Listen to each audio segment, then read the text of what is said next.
Hello everyone, welcome to be optimised. I am Vikas. आज का ये वीडियो बेस्ड होगा रेशियो और प्रोपोर्शन पर, जो कि एक स्पेशल वीडियो है। इसमें हम लोग आज मल्टीप्लिकेशन मेथड को सीखेंगे, वो कहाँ कहाँ पर यूज़फुल है, कहाँ कहाँ पर हम लोग उसका यूज़ कर सकते हैं। हालांकि इस पर वीडियो बनाया है तो उम्मीद है आपने वो वीडियो देखा होगा। तो नहीं देखा तो आई बटन में आपको लिंक मिल जाएगा। तो चलिए शुरू करते हैं। देखिए, इस टाइप के क्वेश्चंस के लिए मल्टीप्लिकेशन मेथड क्या होता है वो उसको मैं थोड़ा डिटेल में एक्सप्लेन करने जा रहा हूँ। और इसके पहले आप लोगों के सपोर्ट के लिए थैंक यू। कई सारे व्यूअर्स ने मुझे कुछ सजेशंस भी दिए हैं, उन पर आने वाले समय में कुछ काम भी होगा। लेकिन अभी के लिए हम लोग इस मेथड को समझेंगे, इसका बेसिक कंसेप्ट क्या होता है, कहाँ पर यूज़ करना है, कहाँ पर नहीं करना, वो भी हम लोग डिटेल में यहाँ पर देखने वाले। तो देखिए, सबसे पहले प्रश्न को पढ़ते हैं। What number must be subtracted from each terms of ratio 13:8 so that new ratio becomes 2:1। बहुत इजी प्रश्न है। 13:8 के अनुपात में से प्रत्येक संख्या को कितना घटाया जाना चाहिए कि नया अनुपात जो है वो 2:1 हो जाए। मतलब ये सिंपल प्रश्न है रेशियो से रेशियो में।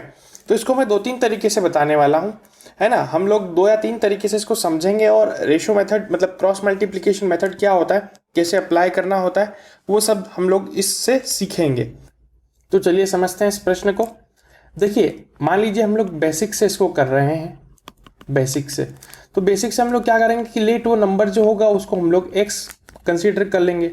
मतलब क्या करते हैं, देखते हैं यहाँ पर x कंसीडर करेंगे तो क्या होगा कि 13:8 है ना। मान लीजिए वो नंबर हम लोग x सब में से सब्ट्रैक्ट करते हैं तो जो नंबर बनेगा वो बनेगा 2:1 बन जाएगा। तो क्या करते हैं, क्रॉस इसको सिंप्लीफाई करते हैं। तो 13 - x is equal to 16 - 2x। 2x इधर जाएगा तो प्लस का, तो 2x - x is equal to 16 - 13। x की वैल्यू कितनी आ जाएगी, 3 आ जाएगी। तो हमारा आंसर क्या बना, 3 ही वो नंबर है जिसको हम लोग इसमें से सब्ट्रैक्ट करेंगे तो रेशियो कितना आएगा, 2:1 का आ जाएगा। So option number 2 is my correct answer. अब इसको हम लोग देखते हैं क्रॉस मल्टीप्लिकेशन मेथड या फिर रेशियो बैलेंसिंग मेथड से। रेशियो बैलेंसिंग भी क्या होता है, हम लोग इसको बहुत ध्यान से समझेंगे, क्योंकि आपको ये जो है मिक्सचर एलिगेशंस में काम में आएगा। कहीं भी दो चीज़ों की कैपेसिटी को इक्वल बनाना होता है, ठीक है, तो वहाँ सारी चीज़ें रेशियो से रिलेटेड है। सो हम अच्छे से समझेंगे इसको, ठीक है। रेशियो बैलेंसिंग क्या होती है उसको समझना है। देखो, फर्स्ट हमको क्या करना है कि ये जो मेरे पास रेशियो दिया है 13:8, कलर चेंज करते हैं, 13:8। देखो 13:8 जो मेरे पास रेशियो है, इसमें से मुझे कोई नंबर माइनस करना है, सब्ट्रैक्ट करना है। तो रेशियो जो होना चाहिए वो क्या होना चाहिए, 2:1 का हो जाए, ठीक है। तो देखो ध्यान दीजिए, यहाँ पर हमारे पास या क्या करना होता है, हमको इन दोनों का और इन दोनों का जो डिफरेंस होता है, क्या होता है, डिफरेंस, उसको इक्वल बनाना होता है, ठीक है। डिफरेंस को क्या करना होता है, इक्वल बनाना होता है। तो देखो डिफरेंस कितना है, यहाँ से यहाँ पे डिफरेंस कितना है, 5 यूनिट है। 13 + 5 करेंगे तो 8 आ जाएगा ना। कलर और चेंज करते हैं तो और अच्छे से समझ में आएगा। ये यहाँ पर डिफरेंस कितना 5 का है, यहाँ पर डिफरेंस कितना है, 1 का है। ये 5 का और ये 1 का, तो इसको इक्वल बनाने के लिए क्या करना होगा कि 5 का मल्टीप्लाई इस पूरे रेशियो से और 1 का मल्टीप्लाई इस पूरे रेशियो से कर देंगे। तो देखो 13:8 मल्टीप्लाइड बाय 1, और ये कितना हो जाएगा, 2:1 मल्टीप्लाइड बाय 5। ये मैं आपको बता रहा हूँ लिख करके, ये हमें बहुत जल्दी मन में ही कर लेना होगा। देखो ये कितना होगा, 13:8 हो जाएगा। अब ये कितना हो जाएगा, 10:5 हो जाएगा। तो देखो अब रेशो बराबर हो गया ना, इन दोनों का डिफरेंस भी 5 है, इन दोनों का डिफरेंस भी 5 है। सो अब ऐसा करने पे क्या होता है, हम दोनों को इन दोनों के बीच का डिफरेंस पता लग जाता है। तो देखो इन दोनों का डिफरेंस कितना होगा, 3, इन दोनों का भी डिफरेंस कितना होगा, 3।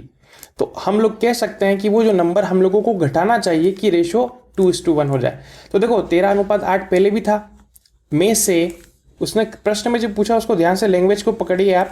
उसने बोला ना कि में से कितना संख्या को कितना घटाना चाहिए कि अनुपात 2:1 हो जाए। तो हम इसमें से भी 3 माइनस करें, इसमें से भी 3 माइनस करेंगे तो रेशो 2:1 का बनेगा। देखो 10:5, इसका मतलब 2:1। सो इस तरीके से हम लोग रेशो बैलेंसिंग मेथड से इस क्वेश्चन को बहुत जल्दी सॉल्व कर सकते हैं। एक क्वेश्चन और लिया है ताकि आपको कॉन्सेप्ट पूरा क्लियर हो जाए। तो उस प्रश्न को समझिएगा, आप करने की कोशिश करना, मेरे ख्याल में आप कर देंगे। समझते हैं। The ratio of two numbers is 7:9. If 4 is added to each number, then ratio become 4:5. Find the difference between both the numbers. ठीक है, यहां पर उसने अलग पूछा है लेकिन डिफरेंस पूछ लिया. अब क्रॉस मल्टीप्लिकेशन मेथड में क्या होता है कि हम लोग पहले कुछ रेशियो लेते हैं यहाँ पर, देन दूसरा रेशियो बनता है और कुछ चेंज होता है, या तो कुछ घटता है या फिर बढ़ता है. इसका बेसिक्स मैंने आपको रेशियो एंड प्रोपोर्शन के कुछ पार्ट्स में बताया था. उस वीडियो को जाकर के देख लीजिएगा, आई बटन में आपको लिंक मिल जाएगा. अब समझते हैं दो संख्याओं का अनुपात यदि 7:9 है, यदि उनमें 4 प्रत्येक में जोड़ा जाता है, ये रिपीट हो गया, यदि 4 प्रत्येक में जोड़ा जाता है तो उनका अनुपात 4:5 हो जाता है. ठीक है, थोड़ा सा प्रिंट मिस्टेक है, उसके लिए सॉरी. 4:5 हो जाता है. तो दोनों संख्याओं के बीच का अंतर ज्ञात कीजिए, डिफरेंस पता करना है. ठीक है, आपको डिफरेंस फाइंड आउट करना है. तो देखो मैं रेशियो से डायरेक्ट बता देता हूं. पहला अनुपात क्या है, 7:9 है. दूसरा कितना है, 4:5 है. अब हमें करना क्या है कि कुछ नंबर ऐड करना है. जब भी इस तरीके की चीज़ें होती हैं कि मान लीजिए कुछ सब्ट्रैक्ट किया जाए, दोनों में से सेम नंबर अगर होती है, बात के दोनों में से हम लोग 4 घटा रहे हैं या फिर कुछ सेम नंबर को सब्ट्रैक्ट या फिर ऐड कर रहे हैं, क्या कर रहे हैं कि हम लोग ध्यान देना, सेम चेंज होता है. तो सेम चेंज मतलब या तो हम लोग ऐड कर रहे हैं या सेम ऐड कर रहे हैं या सेम सब्ट्रैक्ट कर रहे हैं, मतलब सेम चेंज हो रहा है ना उसमें. तो उस केस में हम लोग रेशियो बैलेंसिंग का यूज करते हैं. किसका यूज करते हैं, रेशियो बैलेंसिंग. ठीक है, अब वो क्या होता है, अभी मैंने बताया, इन दोनों का डिफरेंस कितना है 2, इन दोनों का डिफरेंस कितना है 1. इसको इक्वल बनाने के लिए हम लोग क्या करते हैं, ऊपर वाले से 1 से मल्टीप्लाई और नीचे वाले को 2 से मल्टीप्लाई, तो क्या हो जाएगा 8:10 हो जाएगा. अब क्या पूछा है उसने, हर एक में 4 जोड़ना है. इसमें 4 जोड़ा, ठीक है, इसमें भी मैंने 4 जोड़ा, लेकिन मैंने 4 जोड़ा, लेकिन यहाँ चेंज कितने का है, 9 से 10 हुआ. मतलब क्या, मतलब 1 यूनिट की वैल्यू कितनी आई, 1 यूनिट की वैल्यू कितनी आई, 4. अब पूछा क्या है उसने कि दोनों संख्याओं के बीच का अंतर ज्ञात कीजिए. देखो पहली संख्या ये थी, दूसरी संख्या ये थी. इन दोनों के बीच में अंतर कितना है, 2 का, मतलब 2 यूनिट का अंतर है. और 1 यूनिट की वैल्यू 4 है, तो 2 यूनिट की वैल्यू कितनी होगी, 2 यूनिट की वैल्यू कितनी होगी, 2 × 4 which is 8 is my correct answer. तो 8 मेरा सही उत्तर होगा. Option number 1 is my correct answer. मेरे ख्याल में आपको समझ में आ गया होगा. नहीं आता तो कोई बात नहीं है, आप वीडियो को रिवाइंड कर सकते हैं. ठीक है, यूट्यूब में फीचर होता है, आप वीडियो को पहले जा करके वापस से देख सकते हैं. ये तो है उसकी बेसिक जो भी अभी मैंने बताई. अब यहीं से शुरू होती है क्रॉस मल्टीप्लिकेशन मेथड. सो आप इस वीडियो को ही पॉज करें, क्योंकि मैं यहाँ पर इसको क्लियर करने जा रहा हूँ और इसकी हेल्प से हम लोग समझेंगे कि हम लोग क्रॉस मल्टीप्लिकेशन मेथड से सेम प्रश्न को कैसे कर सकते थे. तो ये तो अभी मैंने बताया. अब क्रॉस मल्टीप्लिकेशन मेथड को क्या करते हैं समझिएगा. देखिए अब हम लोग कर रहे हैं क्रॉस मल्टीप्लिकेशन मेथड,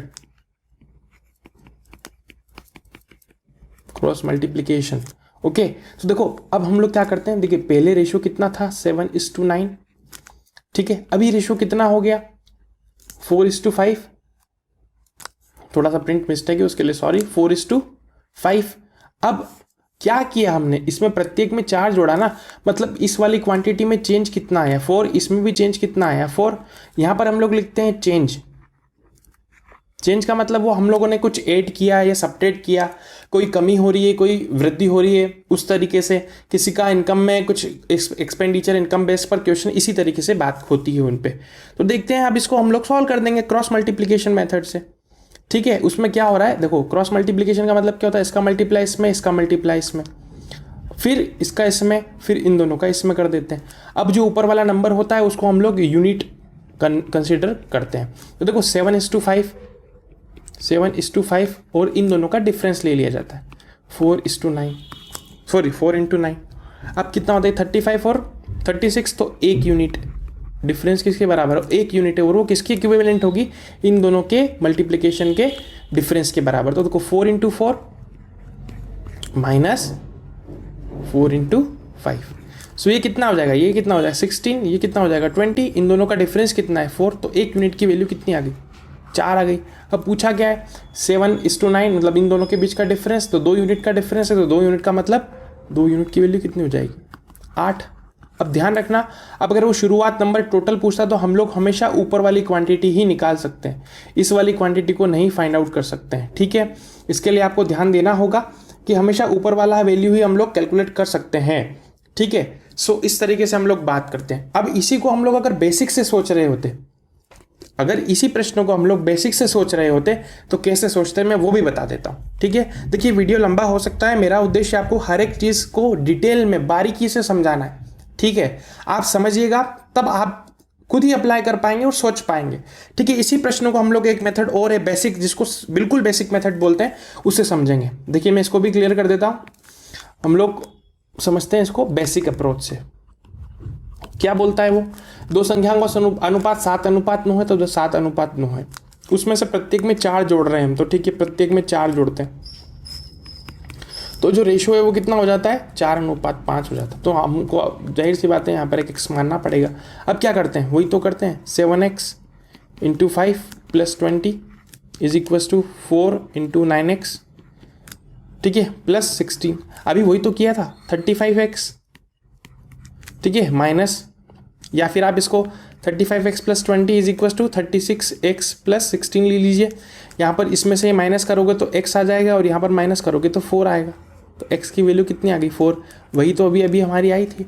अब पूछा गया उसने कि दो संख्याओं का अनुपात है, दो संख्याओं के बीच का अंतर है, तो देखो बीच का अंतर कितना होगा, 7x - 9x, तो 2x की वैल्यू कितनी हो जाएगी, 2 × 4 which is 8 is my correct answer. I hope अब तो आपको सारी चीज़ें क्लियर हो गई होंगी। मैंने सभी मेथड से बता दिया है किस तरीके से हमको सोचना होता है। अब तो आप बिल्कुल श्योर हो गए होंगे कि कोई भी सवाल आएगा इस तरीके का तो आप कर सकते हैं। ठीक है, आगे बढ़ते हैं और कुछ और क्वेश्चंस के साथ में इस मेथड को और अच्छे से समझते हैं। चलिए, the ratio between the income of Sonu and Monu is 3:2 and the ratio between their expenditure is 5:3. If each of them saves ₹1000, what is the income of Sonu? ऐसे प्रश्न मैंने पहले भी कराए, लेकिन मैंने उस टाइप को फिर से यहाँ इंक्लूड किया ताकि आपको पूरी क्लियरिटी हो जाए एक पर्टिकुलर एक वीडियो में, इसलिए मैंने स्पेशल वीडियो इसका नाम रखा है। ठीक है, सोनू तथा मोनू की आय का अनुपात 3:2 है और उनके खर्चे का अनुपात 5:3 है। यदि वह दोनों 1000 रुपए की बचत करते हैं तो सोनू की आय ज्ञात कीजिए। क्या बोल रहा है वो, इनकम ऑफ सोनू। तो देखो पहले कुछ रेशो दिया है, हम लोग बात कर लेते हैं। यहाँ पर सोनू, ये हो जाएगा मोनू। सोनू की इनकम कितनी है, इनकम का रेशो कितना है, 3:2 है। ठीक है, और एक्सपेंडिचर का रेशो कितना है, 5:3 है। ठीक है, 5:3। अब चेंज कितना हो रहा है, कितना रुपए बचाता है, ये भी 1000 रुपया बचाता है, ये भी 1000 रुपया बचाता है। ठीक है, अब करना क्या है हमको कि वह दोनों, तो सोनू की आय ज्ञात कीजिए, मतलब सोनू की इनकम, मतलब इसकी वैल्यू मुझे पता करनी है। ठीक है, मतलब जो भी मेरा आंसर होगा ना वो 3 का मल्टीपल होगा। देखो सारे 3 के मल्टीपल है, तो आप इस तरीके से नहीं सोच सकते, तो आपको पूरा कैलकुलेट करना पड़ेगा। अभी मैंने बताया cross multiplication is the best method. क्या करते हैं, ऐसे क्रॉस कर देंगे, ऐसे क्रॉस कर देंगे। ठीक है, ये हो जाएगा 9 और ये हो जाएगा 10, तो डिफरेंस कितना आएगा 1 का, उसको हम लोग बोल रहे हैं 1 यूनिट। ठीक है, देखो 5 × 2 10, 3 × 3 9, दोनों का डिफरेंस कितना आया 1, उसको हम लोग यूनिट बोलते हैं। अब इधर क्या करते हैं, इसका इसमें मल्टीप्लाई, इसका इसमें मल्टीप्लाई और माइनस कर लेते हैं। जब दोनों यहाँ पर सेम नंबर है, मतलब क्या होगा, अगर मैं 5 × 1000 करूँ फिर -3 × 1000 करूँ, तो हम इसको ऐसा भी तो कर सकते थे, × 1000। ठीक है, सो 2000, तो वो 1 यूनिट की वैल्यू कितनी आ जाएगी, 2000। तो अब पूछा क्या है उसने, सोनू की इनकम मतलब आय, सोनू की इनकम 3 यूनिट है, तो 3 यूनिट की वैल्यू कितनी होगी, 3 यूनिट की वैल्यू कितनी हो जाएगी, 3 × 2000। ओके, आंसर क्या आएगा, 6000 इज माई करेक्ट आंसर। 6000 रुपया उसकी आय होगी। ठीक है, तो आपको समझ में आ गया होगा। अब देखो अंतर क्या है, अब जब भी आपको ये दोनों डिफरेंस जब सेम देते हैं तो आप क्रॉस मल्टीप्लिकेशन भी लगा सकते हैं और रेशो बैलेंसिंग मेथड भी लगा सकते थे। ठीक है, रेशो बैलेंस करते हैं, वो कैसे करते हैं वो भी मैं बता रहा हूँ अभी आपको इसी वीडियो में, मतलब इसी के साथ में आपको रेशो बैलेंस करके भी बता देता हूँ। ठीक है, तो आप इसको समझिएगा किस तरीके से आपको रेशो को बैलेंस करना होगा। ठीक है, सो रेशो को बैलेंस करते हैं, मतलब कैसे करेंगे देखते हैं। रेशो बैलेंसिंग का क्या होता है, देखो पहले रेशो कितना था, 3:2 था, बाद में कितना हो गया, 5:3 हो गया। ठीक है, इन दोनों का डिफरेंस कितना है, 1 यूनिट है, इन दोनों का डिफरेंस कितना है, 2 यूनिट है। अब दोनों को इक्वल बनाना होगा तो इसमें 2 से मल्टीप्लाई करते हैं तो 6:4 हो जाएगा। ठीक है, और ये हो जाएगा 5:3 हो जाएगा। ठीक है, अब देखो दोनों का चेंज कितना है, 1 है ना, दोनों का चेंज कितना है, 1 है। मतलब अगर वो इतने कमाता है तो इतना खर्च कर देता है, तो बचाता कितना है 1 यूनिट, और 1 यूनिट किसके बराबर है, उसकी 1000 रुपये के बराबर है। ठीक है, तो मुझसे पूछा क्या है कि ये मोनू था ना, देखिए यहाँ पर ये सोनू था, ये मोनू था, फिर यहाँ पर भी ये सोनू हो जाएगा, ये मोनू हो जाएगा, बदलावा रेशो। तो पूछा क्या है कि सोनू की इनकम मतलब 6 यूनिट की वैल्यू, 6 यूनिट की वैल्यू कितनी हो जाएगी 6000। ठीक है, इस हिसाब से आप लोग इस तरीके से भी इसको कर सकते थे। कितना इजी हो गया। अब मेरे ख्याल में आपको दोनों चीजों में अंतर भी पता लग चुका होगा, कब कहां पर कौन सी लगानी है वो भी क्लियर हो गया होगा।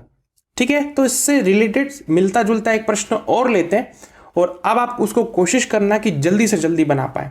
ठीक है, क्या कोशिश करेंगे कि जल्दी से जल्दी बना पाए। तो देखो क्रॉस मल्टीप्लीकेशन भी जल्दी बन जाती, तो उससे समझते हैं, अगले प्रश्न की ओर देखते हैं। देखिए ये प्रश्न है, the ratio of income of Karan and Arjun, Karan and Arjun, कुछ प्रॉब्लम आ रही है। The ratio of income of Karan and Arjun is 5:4 and the ratio of their expenditure is 3:2. If at the end of the year each saves rupees 1600, then find the income of Karan.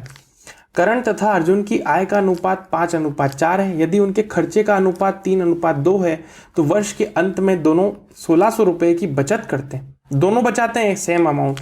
तो करण की आय याद कीजिए। अब आपको clear हो गया होगा क्या लगेगा इसमें, कौन सा मेथड हम लोग जल्दी लगा सकते हैं।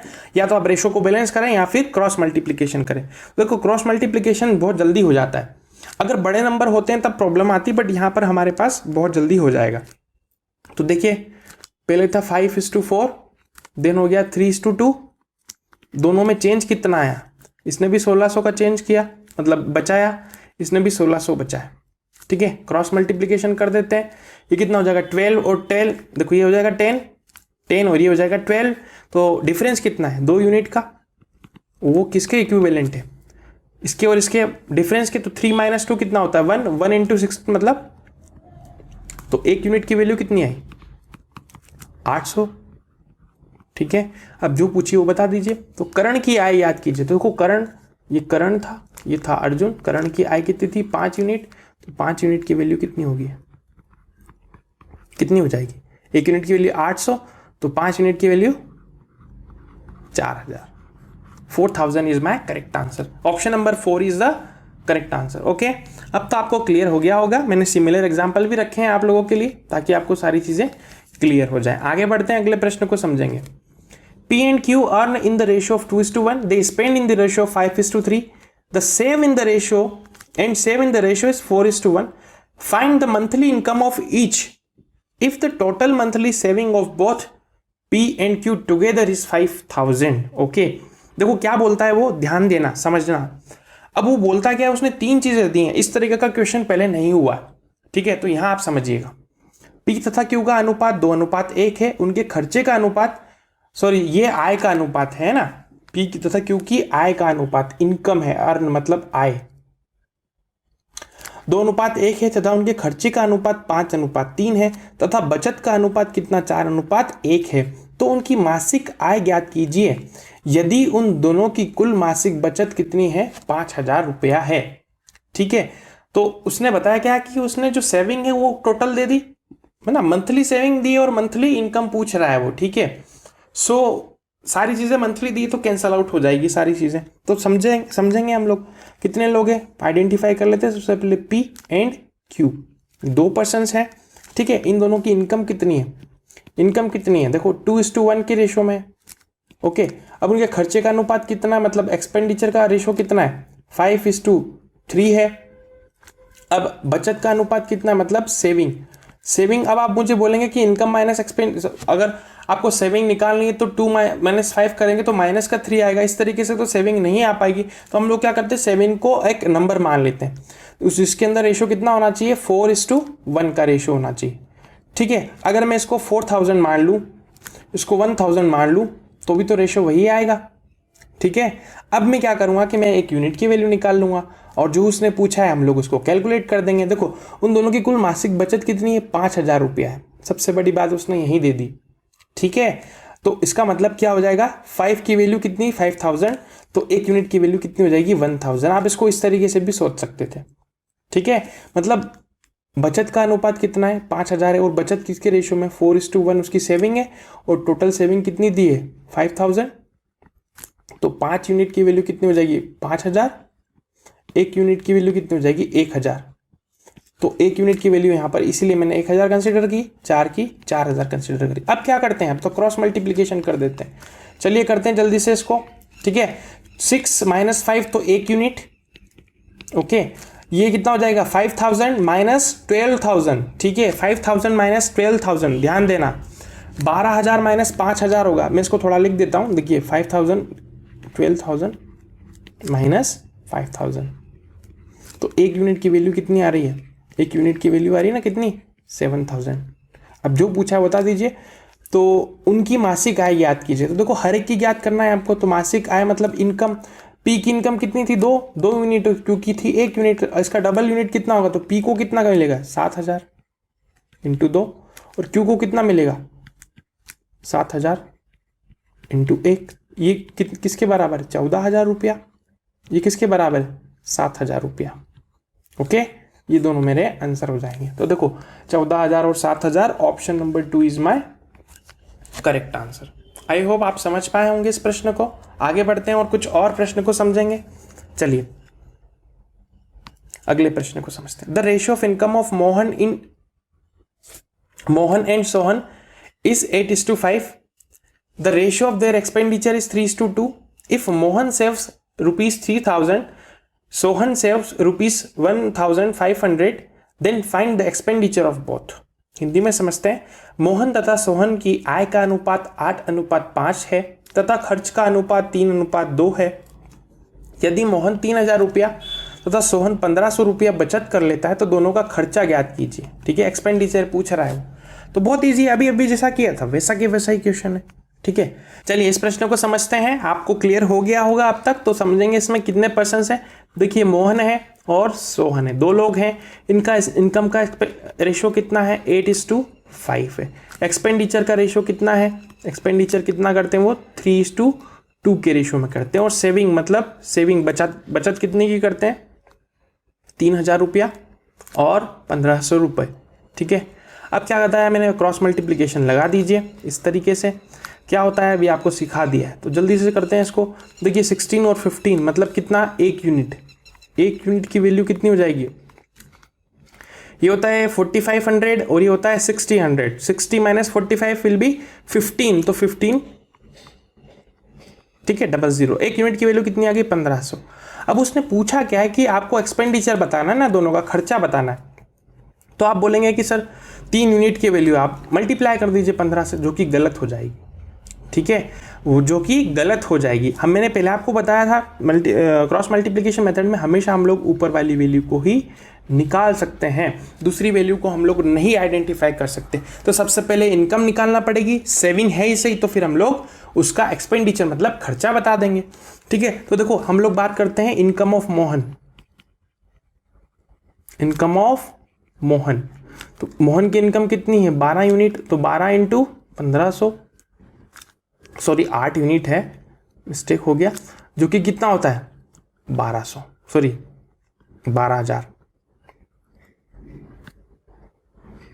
ठीक है, 12000 रुपया।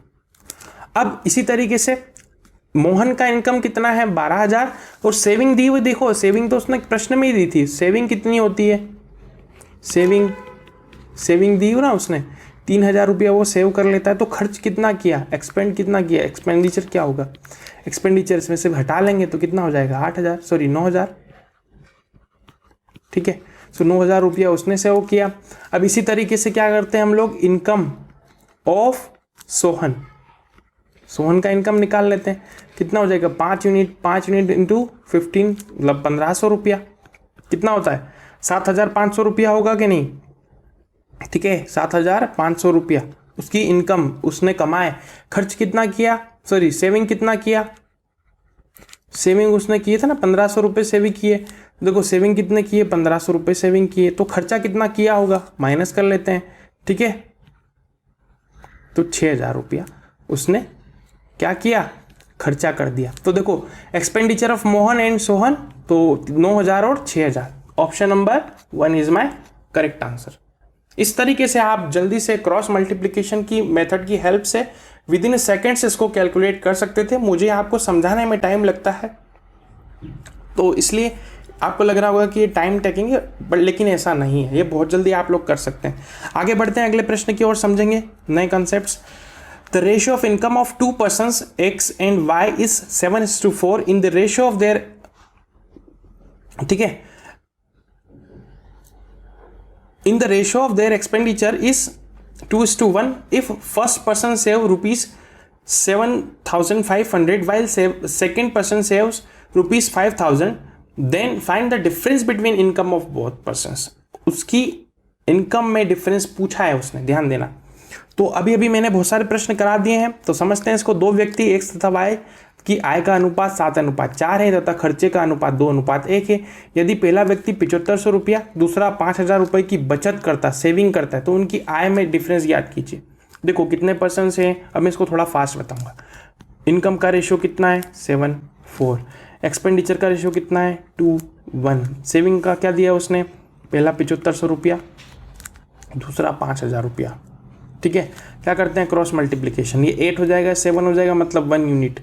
1 यूनिट किसके इक्विवेलेंट हो जाएगी, ये हो जाएगा 10,000 और ये हो जाएगा 7,500। 7,500 में हम लोग कितना ऐड करें कि 10,000 आ जाए, मतलब कितना 2,500 रुपया ऐड करेंगे कि नहीं, बताइए। 2,500 रुपया ऐड करेंगे मतलब 1 यूनिट की वैल्यू कितनी आ जाएगी 2,500 रुपया। अब पूछा क्या है उसने, इनकम के अंदर डिफरेंस पता करना है ना, तो इनकम कितनी थी, ये थी, इनके बीच में डिफरेंस कितना है, 7 और 4 के बीच में डिफरेंस कितना है 3 यूनिट का। तो 3 यूनिट की वैल्यू कितनी हो जाएगी, तो 3 × 2,500 कितना आएगा 7,500 रुपया। यही मेरा आंसर हो जाएगा। So option number 2 is my correct answer. ठीक है, अब तो आपकी स्पीड बन गई होगी, चीज़ें समझने में भी आने लग गई होंगी। सो इसको मैं आगे बढ़ाता हूँ, अगले प्रश्न की ओर चलते हैं। चलिए, in a police selection process the ratio of selected to unselected candidate was 6:1। ठीक है, if 30 less had applied and 10 less selected, the ratio of selected to unselected would have been 7:1। How many candidates applied for the process? देखो समझेंगे इसको हिंदी में, English वाले समझ चुके होंगे, थोड़ा सा आपको टर्म्स पे ध्यान देना है ना। एक पुलिस भर्ती प्रक्रिया में चयनित तथा अचयनित अभ्यर्थियों का कुल अनुपात 6:1 था। यदि 30 कम अभ्यर्थियों ने आवेदन किया होता और 10 अभ्यर्थी कम चयनित हुए होते तो चयनित तथा अचयनित अभ्यर्थियों का अनुपात 7:1 होता। ठीक है, तो आवेदन करने वाले अभ्यर्थियों की संख्या ज्ञात कीजिए। कितने लोगों ने अप्लाई किया उसके बारे में बात करता है वो। ठीक है, आपसे पूछ भी यही रहा है। तो देखो, अब टोटल 3 चीजों के बारे में बात होगी। देखो आप इसका कॉन्सेप्ट को देखिएगा, आप कॉन्सेप्ट क्या है इसका। देखिए, उसने 3 टर्म्स दिए ना, एक तो उसने दिया है अप्लाइड कैंडिडेट, है ना, जिसमें से सिलेक्टेड भी बोल रहा है और अनसिलेक्टेड भी बोल रहा है। सो ध्यान देना उसमें। तो सबसे पहले हम लोग सिलेक्टेड, है ना, यहां लिख लेते हैं अनसिलेक्टेड, यहां लिखते हैं अप्लाइड। ठीक है, अब देखो पहला क्या बोलता है वो कि सिलेक्टेड टू अनसिलेक्टेड 6:1, तो सिलेक्टेड टू अनसिलेक्टेड 6:1। देखो 6 ने अगर अप्लाई किया, मतलब 6 सिलेक्ट हो गए और अनसिलेक्टेड था, तो अप्लाइड किन्होंने किया होगा, 7 ने किया होगा। ठीक, इसी तरीके से क्या बोलता है वो कि if 30 less had applied and 10 less selected, the ratio of selected to unselected would have been, कितना हो जाता है 7:1 हो जाता है, यही बोल रहा है वो। सो अब जो भी उसने चेंजेस है, तो रेशियो कितना आ रहा है 7:1 आ रहा है। तो अप्लाइड कितनों ने किया होगा, 8 लोगों ने किया होगा, यही तो बात होगी। अब पूछा गया कि how many candidate applied for the process, तो आपको अप्लाइड से सारा काम करना होगा। ठीक है, सो अप्लाइड और सिलेक्टेड की बात हो रही है ना, कितने सिलेक्ट हो रहे हैं और कितनों ने अप्लाई किया, ये तो बोल रहा है वो। सो देखो हम लोग अप्लाइड और सिलेक्टेड का रेशियो ले लेते हैं। ठीक है, क्योंकि 2 ही चीज़ों में चेंजेस हुआ ना। देखो 30 लेस हैड अप्लाइड, 30 अप्लाई में कम हो गए और 10 सिलेक्ट कम हुए, तो जो भी अंतर हो रहा है वो किस में चेंजेस हो रहा है, तो सिलेक्टेड में हो रहा है और अप्लाइड में हो रहा है। तो हम लोग इन दोनों की ही बात कर रहे हैं। देखो अप्लाइड यहाँ ले लेते हैं और कितने सिलेक्ट होते हैं हम लोग यहाँ ले लेते हैं। ठीक है, तो अप्लाइड का रेशियो क्या था, देखो पहले 7 था, फिर 8 हो जा रहा है, यहाँ पर पहले 6 था फिर 7 हो जाता है। लेकिन उसने 2 चीज़ों में बात की है कि 2 चीज़ें देखिए, पहली चीज़ क्या बोलता है वो कि अगर 30 कम अप्लाई किए होते, तो देखो यहाँ से यहाँ तक का चेंज कितना हो रहा है, 30 कम अप्लाई किए होते, तो मान लीजिए 3 और 30 ने कम अप्लाई किया, चेंज किया ना, 30 कम चेंज आया, यहाँ पर 30 का चेंज आया। और क्या बोलता है कि 10 कम सिलेक्ट हुए होते, तो देखो ये भी माइनस है और ये भी माइनस, 10 कम सिलेक्ट हुए होते तो कैंसल आउट हो जाता है अगर सेम साइन होते हैं तो। अब क्या करेंगे, क्रॉस मल्टीप्लाई कर देंगे, ठीक है। तो वो क्रॉस मल्टीप्लाई में यहाँ स्पेस कम है तो मैं यहाँ समझा देता हूँ, कलर और चेंज कर लेते हैं तो और क्लियर हो जाएगा। कलर ले लेते हैं हम लोग ब्लू, पर्पल ले लेते हैं, चलिए देखो 7 × 7 49 और 8 × 6 कितना होता है 48, तो डिफरेंस कितना होगा 1 यूनिट, ओके। अब ये कितना होता है 80, ठीक है, ये कितना होता है, ये हो जाएगा 80 और ये कितना होगा, कितना हो जाएगा 210, मतलब 210 माइनस 80, ठीक है। सो ये कितना हो जाएगा मेरे पास, इसको ध्यान देना, इसको अगर आप माइनस करते हो, सो अगर आप 11 में से 8 जाएंगे तो 3 बच जाएंगे, इधर बचेगा 1, तो 130। 1 यूनिट की वैल्यू कितनी आ रही है, 1 यूनिट की वैल्यू आ रही है मेरे पास 130। अब पूछा क्या उसने कि आवेदन करने वाले अभ्यर्थियों की संख्या ज्ञात कीजिए, कितनों ने टोटल अप्लाई किया था, ठीक है, उसके बारे में वो पूछ रहा है हमसे। तो अप्लाइड कितने थे, 7 ही तो थे, ठीक है। तो 7 यूनिट की वैल्यू कितनी हो जाएगी, 7 यूनिट की वैल्यू कितनी हो जाएगी, 7 × 130 which is 910 is my correct answer. Option number 2 is my correct answer, ठीक है। इसी तरीके से वो हम लोग इसको कर सकते थे, ठीक है। अगर आप इसको दूसरे तरीके से सोचते तो भी आप कर लेते, लेकिन वो थोड़ा टिपिकल हो जाता। चलिए उसको भी देख लेते हैं। तो आप किस तरीके से सोचते हैं ये आपको समझ में मेरे ख्याल में आ चुका होगा। उसने पूछा क्या था कि आवेदन करने वाले अभ्यर्थियों की संख्या ज्ञात कीजिए। सो हम लोगों ने संख्या फाइंड आउट कर ली। आगे बढ़ते हैं, समझिएगा इसको किस तरीके से दूसरे तरीके से हम लोग सोच सकते थे। देखिए अगर अप्लाइड का मतलब क्या होता है, फॉर्मूला को देखिए। अप्लाइड किसके बराबर होता है, टोटल सिलेक्टेड प्लस अनसिलेक्टेड, यही तो होता है ना। कुल जितने लोगों ने आवेदन किया उसमें से कितने चयनित हुए प्लस अचयनित हुए। तो अगर मेरी बात को ध्यान से सुनो, अगर 30 कम लोगों ने अप्लाई किया था, ठीक है, और 10 कम सिलेक्ट हुए, तो अनसिलेक्ट कितने होंगे, जो बच गए होंगे, तो 20 कम अनसिलेक्ट हुए होंगे। होगा कि नहीं होगा, यही तो हुआ। सो अब रेशो को देखिए यहाँ पर कि अगर सिलेक्टेड और अनसिलेक्टेड का रेशो देखिए, पहले कितना था 6:1, अभी कितना हो गया 7:1 हो गया, ठीक है। लेकिन अब यहाँ किसका, ये सिलेक्टेड का है ना और ये अनसिलेक्टेड का है, तो सिलेक्टेड में कम कितनी का चेंज आया 10 का, अनसिलेक्टेड में 20 का चेंज आएगा। ये 10 का चेंज आएगा या 20 का चेंज आएगा, कर लो, क्रॉस लगा लीजिए। इस तरीके से करते हैं, पेंच का कलर चेंज कर लेते हैं। 6 × 7 तो 1 यूनिट, 1 यूनिट की वैल्यू कितनी आ जाएगी, देखो ध्यान देना, ये माइनस माइनस है, तो 140 - 10 विल बी 130। यहाँ पर भी वही बात हो रही है, ठीक है। अब अप्लाइड पूछ रहा है वो, तो अप्लाइड का मतलब क्या होता है, देखो सिलेक्टेड का पूछा ना उसने कि आवेदन करने वाले अभ्यर्थियों की संख्या, मतलब अप्लाइड की बात कर रहा वो। तो अप्लाइड क्या होगा, सिलेक्टेड प्लस अनसिलेक्टेड। तो अप्लाइड का मतलब क्या होगा, 6 + 1 = 7 यूनिट। 7 यूनिट मतलब क्या होता है, 7 × 130 कितना होता है, 13 7 काटो, ठीक है।